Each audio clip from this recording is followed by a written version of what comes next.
Hello, literature lovers. This is a new episode titled Book It Away 2025 edition.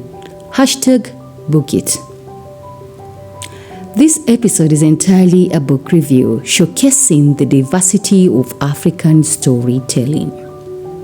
Let's get started. The first book, Dream Count. Yes, you guessed it right. Finally, Adichie releases a book. It's a book about the questions of nature, of love, happiness, and self-knowledge that comes in with emotional urgency and then fleeting observations on the human heart. You better grab that one. The second book is Bitter Honey. It's an evocative tale, actually, that will linger longer after the final page is turned. It highlights the bittersweet nature of life, how it can be both nurturing and painful, the nuances of relationships, the pain of betrayal, and the resilience required to forge one's own path. The third book, The Age of Water.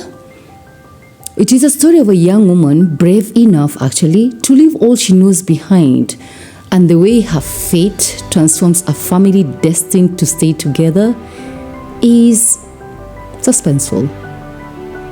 This Kind of Trouble is the next book, which is a novel that highlights the tension between personal aspirations amidst the backdrop of family dynamics and expectations.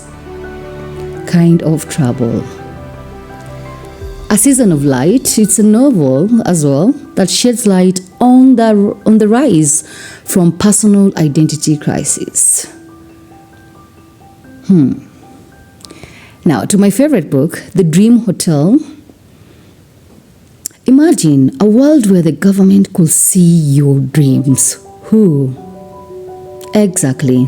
This Moroccan-American author, Laila Lalami, does this in her upcoming novel, which is a narrative that unfolds around a hotel that serves as crossroads for various characters who, due to their hopes, dreams, and past traumas, they navigate their intertwined fates within this hotel, full of drama, I'm telling you. The seventh book, The Watkins Book of African Folklore. When was the last time you listened to a folklore? Or are you too engrossed in our modern day storytelling of Netflix and chill?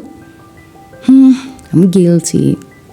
In the Watkins Book of African Folklore by Cameroonian author Helen Day is a rich anthology that explores the diverse tapestry of African cultural narratives, showcasing a collection of traditional stories, myths, legends from various African communities. The entire thing about this anthology is it shows the power of storytelling in fostering cultural identity while celebrating the oral traditions that have been preserved for generations. The eighth book, The Creation of Half-Broken People. It is described as an African Gothic novel, a story of an unnamed woman disturbed by visions.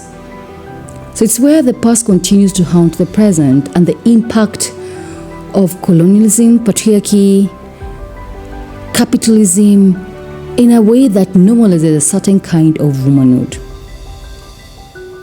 The ninth book is Tiny Things Are Heavier, aren't they though? It is a deep exploration of the burdens we carry in life that often manifest in small things, right?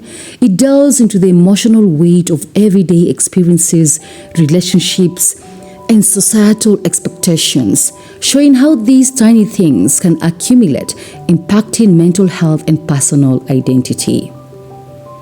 This narrative emphasizes the importance of recognizing and addressing these hidden struggles, encouraging readers, actually, you and me, to engage in self-reflection and empathy as we navigate our lives. The 10th book, Death of the Author. It is a compelling story that is set against the backdrop where the authorship is revered and dangerous.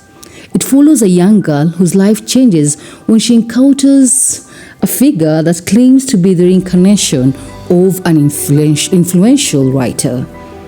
It brings to life the idea that stories belong to the living and that each individual's voice shapes the collective human experience. Just rubbed there, sorry. 11th book, Madame Sosostris and the Festival for the Broken-Hearted. Where do you go for reprieve when the love of your life suddenly abandons you? Viv, the English protagonist in this novel, thinks she has found an answer.